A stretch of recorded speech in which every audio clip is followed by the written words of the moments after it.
what tips, specific tips, do you have for all of us, professionals and non-professionals alike, to take back our time? Yeah. So it's really important to be aware of times during the day when your peak focus is.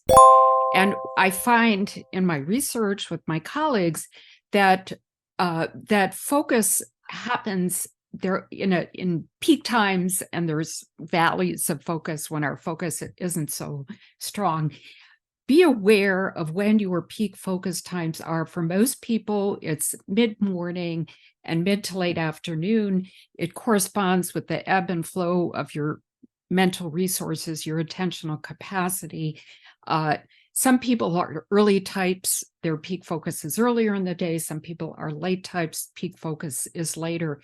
If you can be aware of when your peak focus time is, you can schedule your time so that you put in those tasks that require the most thinking, the hardest effort, that require creative thought.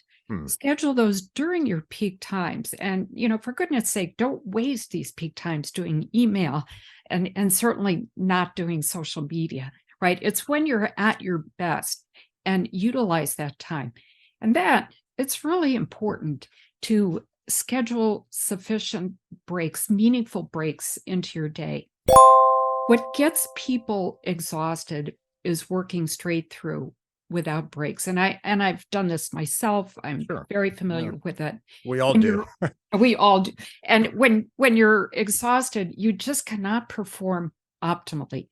And here's another thing, is that when you're exhausted, your resistance against distractions, even from yourself, breaks down. And you're more likely to respond to distractions when you're exhausted.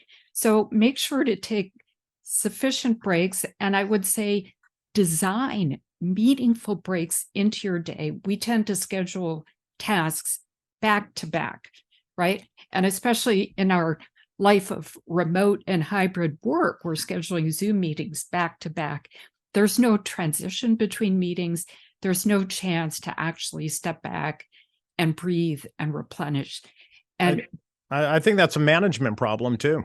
Yes. I blame companies and I blame management, because I know far too many people now who have shown me their calendars. The minute there's an empty 30-minute slot, someone schedules another Zoom meeting. So now you've got Zoom meetings straight from 7 a.m. to 7 p.m.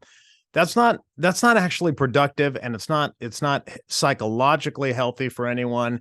And I think it's, like you said in all your research, it's very damaging too in terms of productivity and creativity. So what do you mean? Let's be specific, because I really like this idea of meaningful breaks and designing meaningful breaks. What is a meaningful break? So the best break of all is to walk outside in nature for 20 minutes. I realize that this is not possible for most people to do.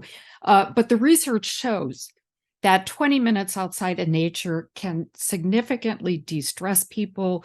My own research shows that people have significantly better divergent thinking. This means brainstorming. You come up with more ideas, better quality ideas. This is the best break we can possibly do. However, circumstances don't always allow that we can just step out, especially in the middle of the day. So, if you can do some kind of movement, step away from your screen, stretch, walk around, this is also great.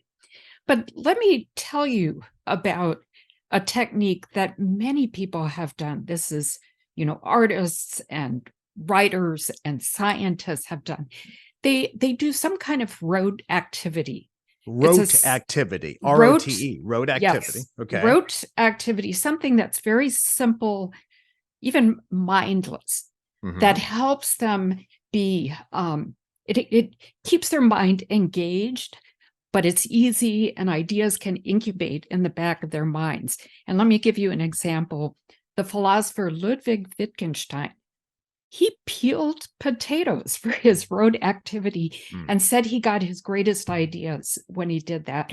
This is, you have to be somewhat engaged if you're peeling potatoes, right? But it's an example. The writer Maya Angelou did simple crossword puzzles when she needed to replenish, and then she would go back to the hard work of writing. Oh, I see. So you're suggesting the road activity is part of this meaningful break. It could be part of the break. Yes. Okay. As long as you're not focused on the project at hand that you just spent an hour on.